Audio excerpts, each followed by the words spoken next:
If you're looking at working in the gig economy this year, obviously you want to make as much money as possible. And my goal for you this year when you're watching this video is for you to make $25 an hour, really on any app that you're working for.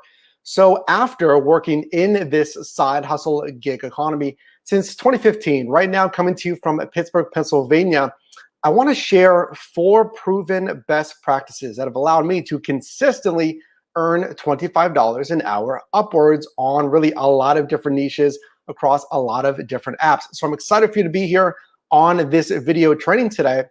But hey, if this is the first time that you and I are meeting, my name is Mike, again, coming to you from Pittsburgh, Pennsylvania. And really, it is my job here in the channel to help you with the gig economy. If you're doing this as a side hustle or a full-time hustle, generally just to help you make money and ideally this year help you create multiple revenue streams. So an active stream like these gig apps and a semi-passive stream as well. So welcome.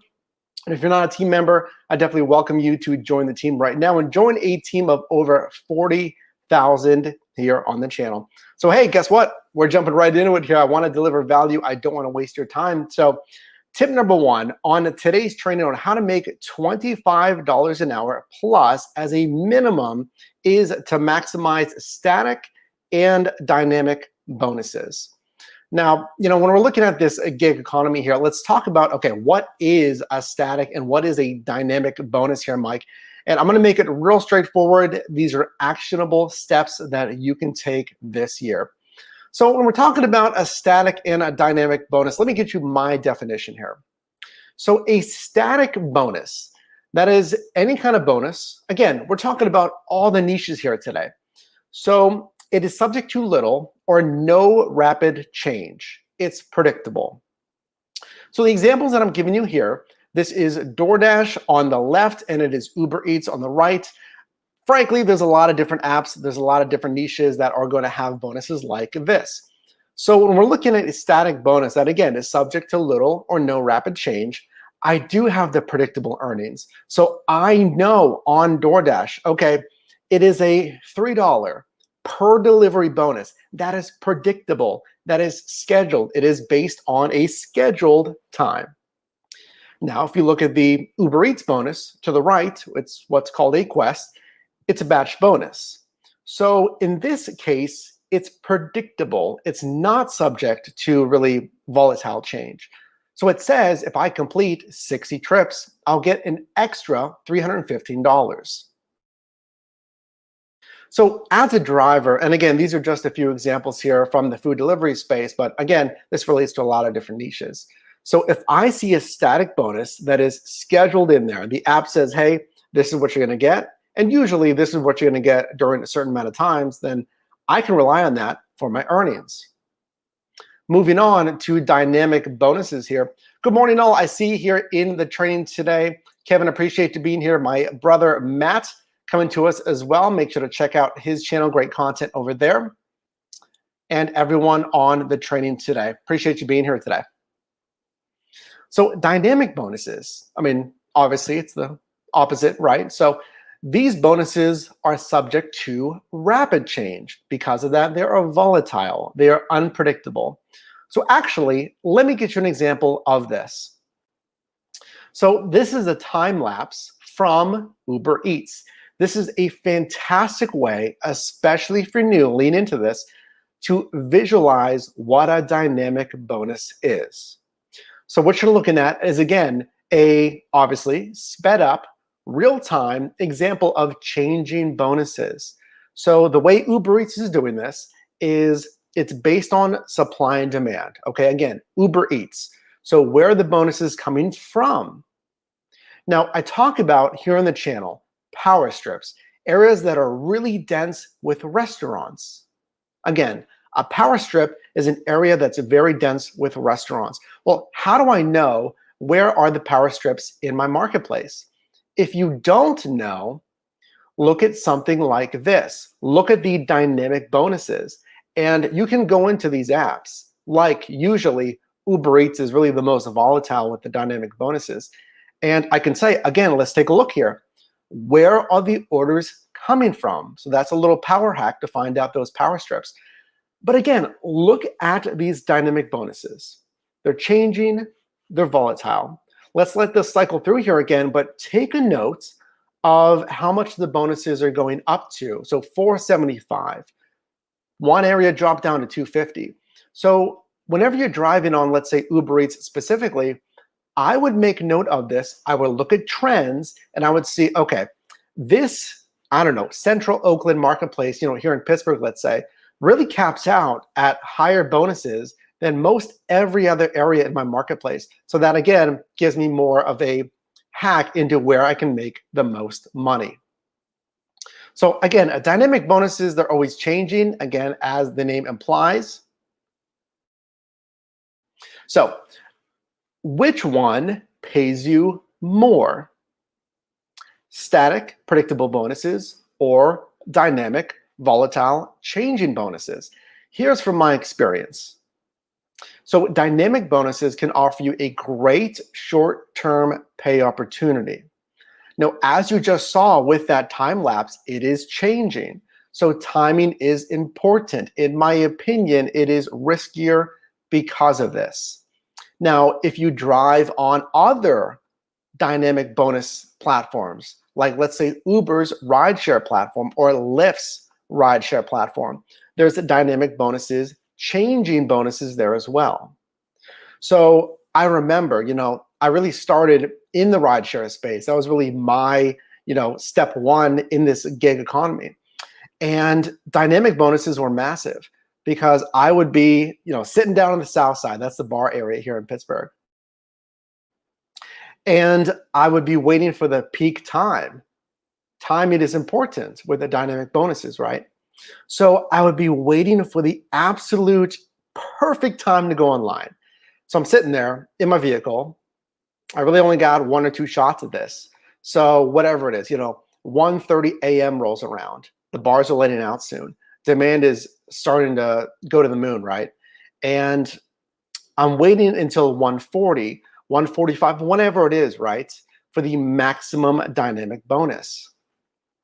Now, static bonuses can be great for predictable pay, especially if you can find strong sustained bonuses. Let's actually go back to those static bonuses here. So if you take a look on the left side of the screen there, and I'll just kind of map this out because I know it's kind of small to see, but there's a $3 peak pay, that's the per delivery bonus on DoorDash. And again, because it's static, it's not going anywhere. It's scheduled for a certain amount of time. Let's say 12 p.m. until 3 p.m., whatever it is. Well, to our point here about which pays better, I know, and you'll know, that you can rack up $3 bonus after $3 bonus. So instead of going online with Uber Eats and maybe trying to bullseye the best dynamic bonus, well, you might as well just daisy chain these bonuses at $3 each. That's very important to know. Drop a like if you're getting value and appreciated that on dynamic and static bonuses here. Now, you should multi-app to compare. We got changing bonuses on Uber Eats. We got static bonuses on, well, maybe Uber Eats as well, DoorDash, Grubhub. So you should be doing this. You should be multi-apping. But what are the best apps for bonus pay? Because frankly, I mean, if we're real here, if I can just be honest with you, one of the only ways you're going to hit $25 an hour consistently is this. It is bonus pay. Again, I'm here as a team member. I'm just one person. I am a part of the team here. I work with you, fellow drivers, hustlers, what have you, to find ways to make the most money. So if we look at bonuses and you take that away, if you just drive on base pay, again, on really most any niche, from grocery to parcel to, food delivery, even rideshare, you're not going to hit 25 an hour. That's why you're here, to optimize your earnings opportunities. So, okay, multi-app to compare. Which app pays the best bonuses? Here's what I've seen. So from my experience, about 6,000 or so trips or transactions, DoorDash can be anywhere upwards of $6 on a per delivery bonus. You complete a delivery, you get an extra $6. Is $6 common? No. Okay, again, I am real here with you on the channel. I always like to bring you both sides of the coin here. No, I'm not saying that $6 is common. In fact, it's really the opposite. And this is market dependent. Mike, I never see $6 bonuses. I know, I never see $6 bonuses either. I'm saying it might get upwards of $6 because I saw that when I was out in San Diego, California. Again, market dependent. You got to do your research here. Now, Uber's rideshare, I've seen some crazy bonuses, man, $20+ extra per ride. The problem is you don't really know how far that ride's going to be. I mean, $20 for a ride 2 blocks down the street is killer, right? 20 extra bucks for 2 blocks. But you don't know unless you have some advanced features, some Uber Pro rewards benefits on the platform there. Now, Uber Eats, note, in my experience, it's less than DoorDash. So upwards of $4 per delivery bonus on Uber Eats. Actually, let us know right now in the live chat or the comment section, do you agree? Do you get higher per delivery bonuses on DoorDash versus Uber Eats? Let us know right now in the live chat or the comment section. I mean, maybe you get higher per delivery bonuses on Uber Eats. Maybe you agree. Maybe you get the best bonuses on DoorDash. Let us know. I'm curious to know. So Amazon Flex, which is parcel delivery. Now, what I've seen is upwards of $22 an hour. Now, how do I know that's bonus pay? Well, on Amazon Flex, generally the minimum is $15 per hour. Amazon parcel delivery pays in hourly rates. Now, when I drove Flex in San Diego, the standard going hourly rate was $18. So I knew if there was, 21, upwards of $22 an hour is really what I saw, that was bonus pay. Not as clearly denoted as other apps, but that's what I saw on Amazon Flex.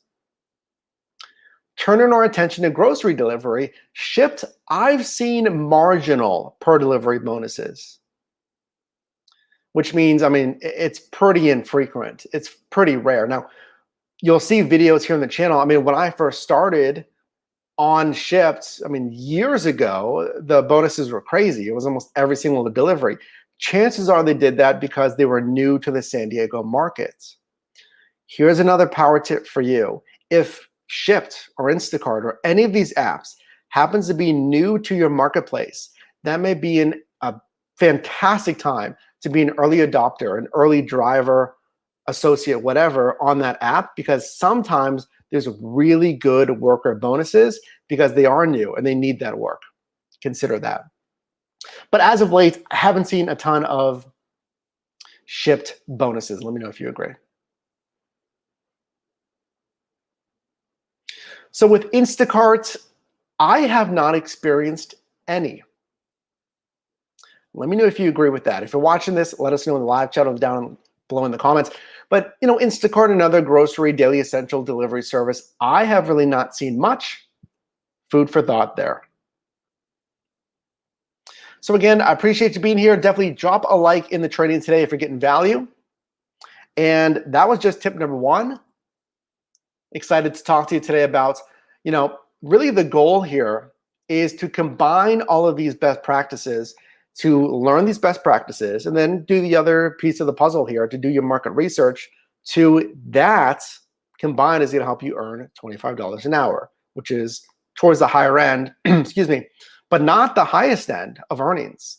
$25 an hour, folks, is not the highest end. You can earn more than that in the gig economy. Let's move on. Sorry. It's not my, it's not my fault. I'm just saying it like it is. Stop wasting time. You're like, come on, man, what? I'm not wasting time. Stop wasting time. Hear me out, because I've done this too. So I've identified at fault and no fault time wasters. Let's go over what's wasting your time when you're working in the gig economy. Again, what is your fault, my fault, and then maybe some things that aren't as much your fault. So here's what I've identified for at fault Time wasters, things that you and I may be doing here. We got to be real here. Laziness. Hey, I'm just going to come front and center here and be the first to admit here that I've absolutely been lazy in my side hustle over those years, even recently here. We're human, okay? So, I mean, I'm not even talking about fatigue. If you're fatigued and it's not really safe for you to be out there hustling, maybe you did the 9 to 5, maybe you got a lot of things going on, then yeah, that's not laziness. That's cool. Take some time, family, friends, yourself, rest, get yourself energized there. That's not really what I'm talking about. I'm talking about like, I don't really want to start, man. And I was going to start at 2. I'll start at 2:30. Then it becomes 3, right? You start your shift late, the shift that you told yourself you're going to do. Staging. So staging means, waiting for requests. So, man, Mike talks about these power strips. I know there's a really great plaza that's down the road a little bit, but I don't really want to drive down there. Or, I finish an order and I know there's a power strip, or I know there's a busy area. I don't really want to drive there. That's lazy staging. So you may be missing orders. I mean, yeah, you may still get orders, but they might not be as good because there's not as many restaurants near you. And a lot of these apps, or passengers, right? Different niche. A lot of these apps are based on proximity. What about breaks? This is a really interesting one here. And again, we gotta look inwards here, to say, like, oh, have I done this sometimes? Because again, I have. Listen to this one with breaks. Have you ever taken a break, right? You're driving in the middle of your shift, and maybe you come back home, right? You make some lunch, or you get some sushi, you eat it in the car. I've done that tons of times. I kind of describe my car as the office sometimes, or my office, when I'm out there driving. And you're like, all right, I'm gonna take 45 minutes for lunch, and then you're watching YouTube videos, you're watching these videos, right? Hopefully. But if you extend the break, like, it's like an hour, maybe you get real lazy, an hour and 15 minutes, just be cognizant of that. That's all. Let's take a sip of Red Bull today. And again, drop a like if you're getting value here, and definitely subscribe if you're new. We'd love to have you on the team here.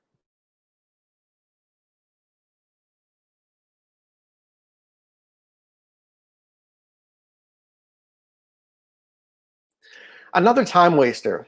Okay, fast food restaurants on food delivery, pretty self-explanatory. Market research. I can't tell you enough here.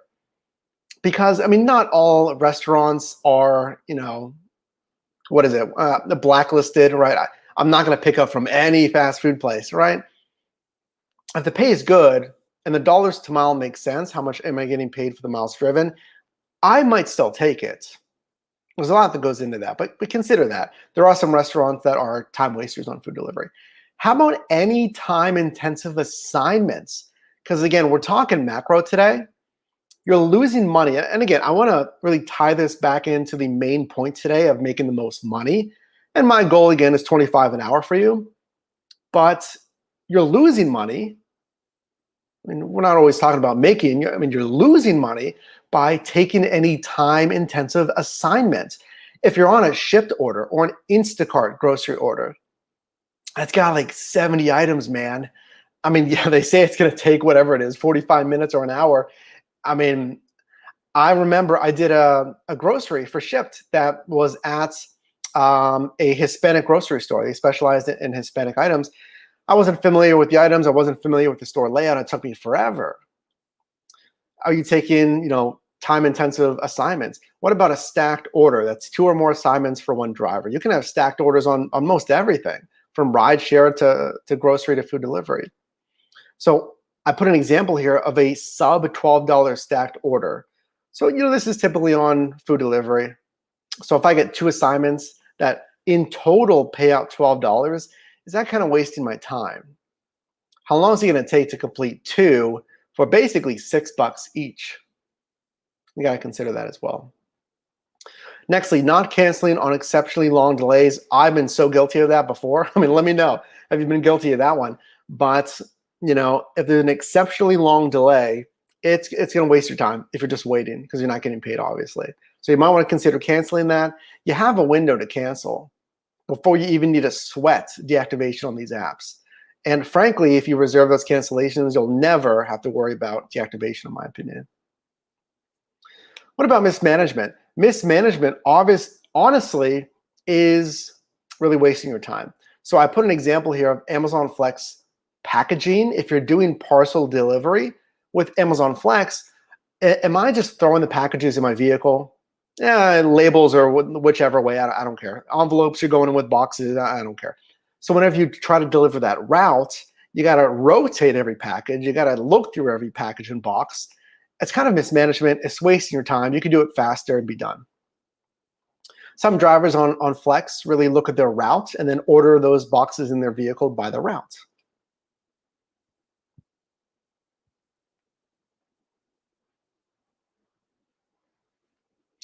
So that's at fault. Let's talk about no fault, things that are wasting your, and honestly, I mean, we have to acknowledge kind of that kind of everything is our fault, as in ownership fault. I'm not saying like you made a mistake. I'm saying that you need to take ownership of your own hustle here because you are an independent contractor. Technically, you're a business owner here. So, kind of everything lands on you, but I think you get it. So no fault to things that waste your time.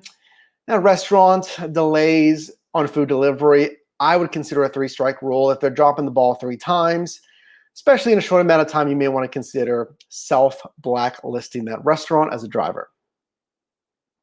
What about market movements? This is a really interesting one I don't see talked about a lot.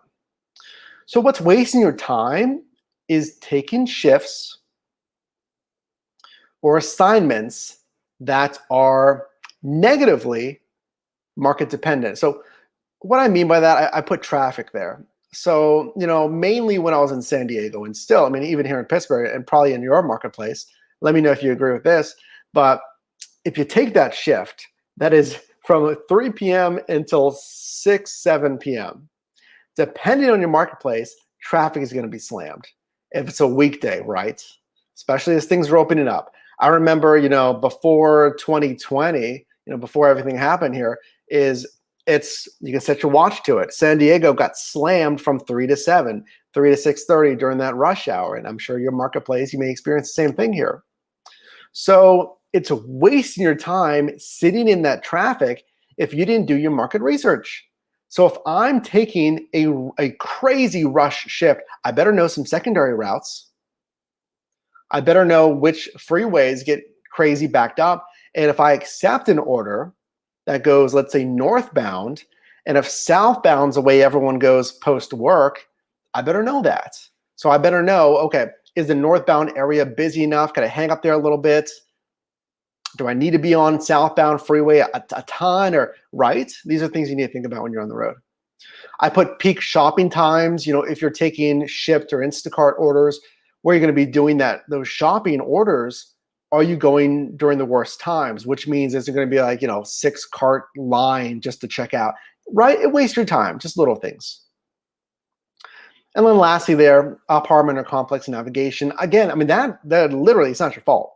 So if you're delivering to an apartment or a large complex you get there and I don't know how to navigate this thing, man. It's things like 6 buildings, big. It's like a palace. We saw a lot of that in San Diego.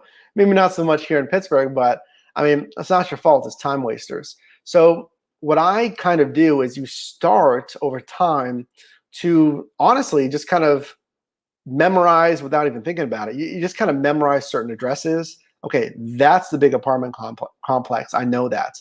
But as you take more deliveries to that complex, then you get more familiar with it. So you got to think about that as well here, that the more reps you get in with those complexes, and again, you get more familiar, you know where to park, you know the layout of the building, etc. So food for thought there. So tip number 2 there, folks, on how to make more money in this gig economy here. Again, definitely drop a like if you're getting value. And if you do like the content here on the channel, consider making the smart decision like many in the, well, some in the community have done, to join as a VIP, exclusive content, badges, emotes, badges that change over time, all that great stuff by joining our inner circle as a VIP, clicking the join button down below. If you can't see that, you're probably on mobile. You can run over to a laptop or a computer. Definitely not mandatory. Appreciate you being on the team regardless. So let's move on to tip number 3 here. So we talked about static and dynamic bonuses. Stop wasting your time here, which is costing you money, right? I mean, you know, time is money. So let's optimize tipping. Because folks, I mean, I always say that it's not hard, which is what makes it hard. These apps are not hard. Delivering a pizza is not hard. Shopping for groceries, it's pretty easy. Picking up a passenger from A to B, it's pretty easy. So we need to focus on the controllables, what we can actually have control over to maximize our earnings, and tips is one of those things. Well, we see it again here. So static versus dynamic tipping options. Let's go over that. So here's some examples of what I'm calling static versus dynamic tipping options as well. So with static tipping options, a tip is given before the service and it cannot be added after the service.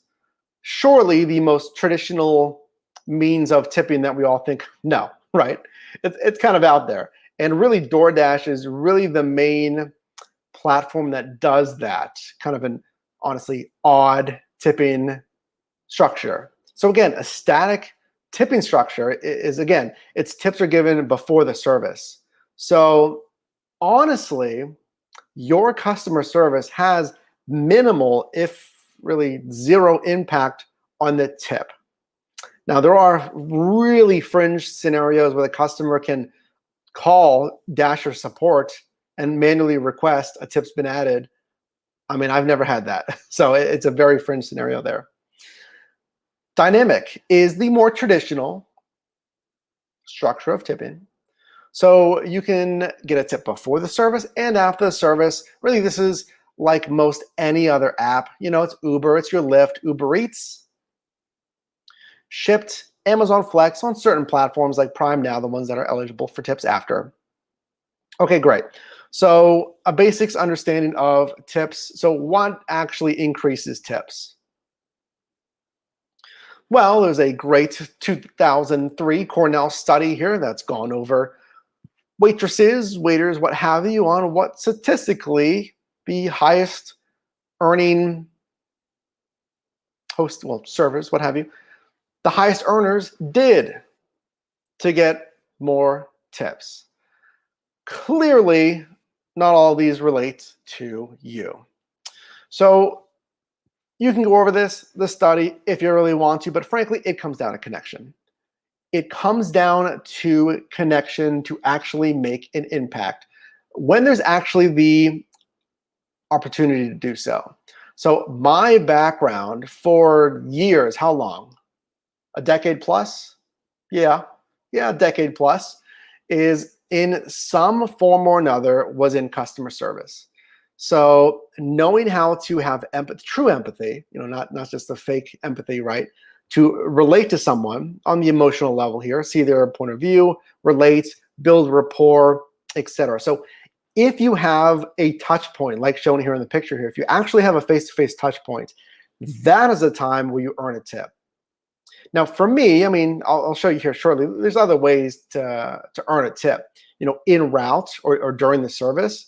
But if you get FaceTime at a meet at door delivery, or with grocery especially, because a lot of those customers are waiting for the groceries. They want to help bring them inside. They're not, you know, they're not going to leave them on the porch there. That is a great time to build rapport. As a tip for me is just efficiency. I mean, again, we don't need to reinvent the wheel here. This is pretty simple. Efficiency. And if a driver, typically this is food delivery here, I'm talking about from a customer end. If a driver is, let's say, going in the completely wrong direction, something that DoorDash is kind of hinging against, if that's right verbiage, I don't know, but they're protected against that. But anything like that, mismanagement, we talked about it earlier, that would be mismanagement. You know, trying to multi-app and taking 2 orders at the same time, that's mismanagement. It would lower your tip, in my opinion. I'll tell you one more story before we move on to that tip number 4 here is, I mean, again, the empathy. I had a customer, one of still the probably worst food delivery orders that I ever got, that complained on delivery face-to-face that, hey man, you passed my location. I had a stacked order, right? I had 2 assignments. He's like, dude, I tracked you on the app. You literally passed my house and then you came back. And he was real mad. And I said, I'm sorry. Unfortunately, I'm following the app, and the app recommends the best route for me. And literally, I didn't even see his address because I had already seen the first address, and I'm not mapping it out. That's something you can do if you have stacked order deliveries. Map it out to see if there's any kind of inconsistency like that. But just saying, hey, I understand.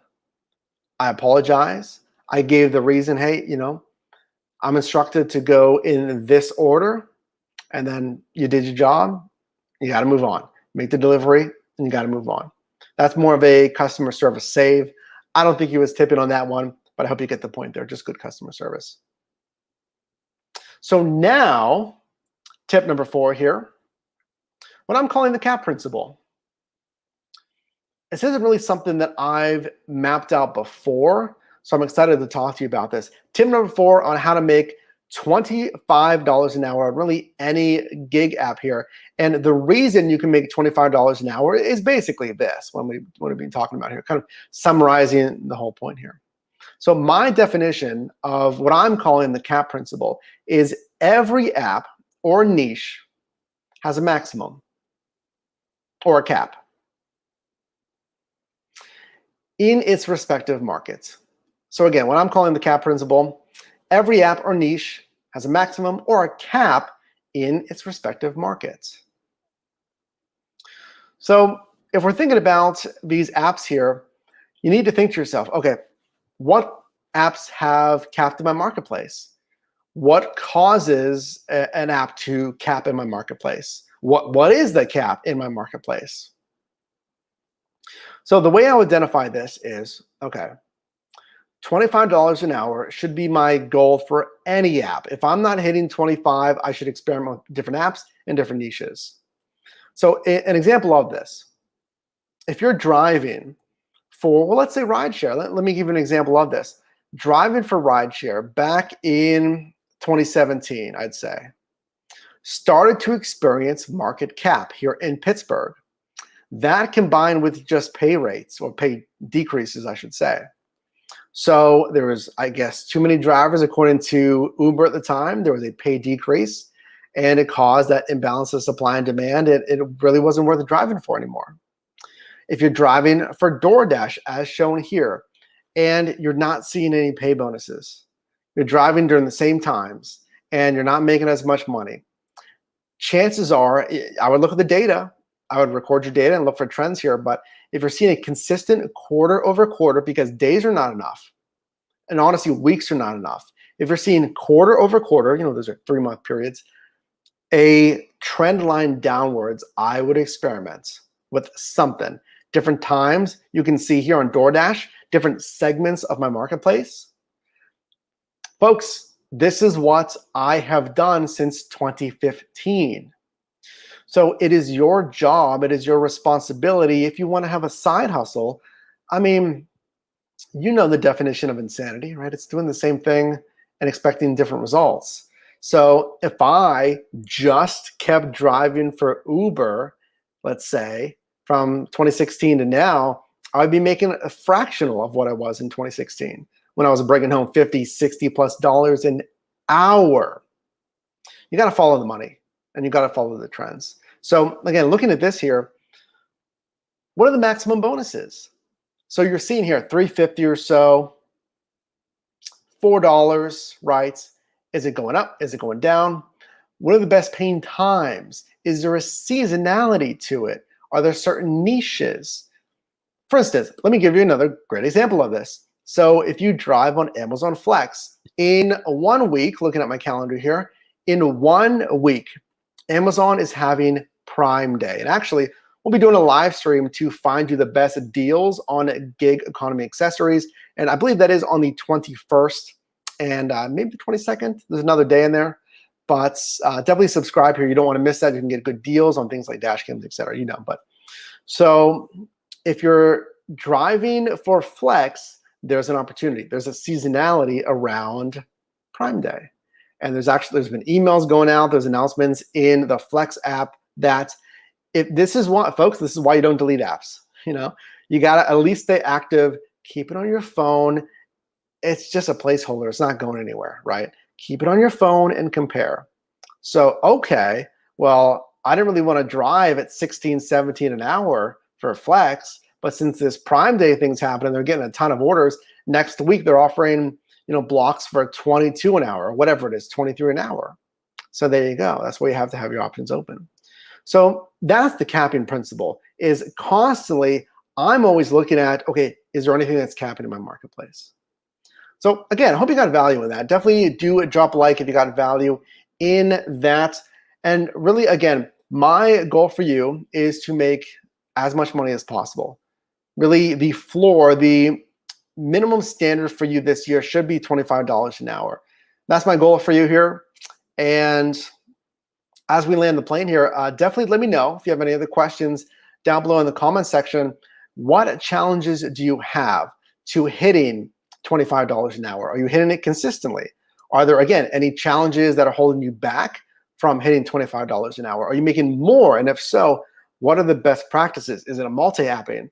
Is it driving on an app that no one really has discovered? Remember, the early adopters that we talked about. Is it something like that? Let us know down below in the comments. Appreciate you being here. And if you did get value in this video, definitely drop me a like. And you can also click or tap screen here for my newest video, as well as a video recommended for you. And I'll see you in the next one.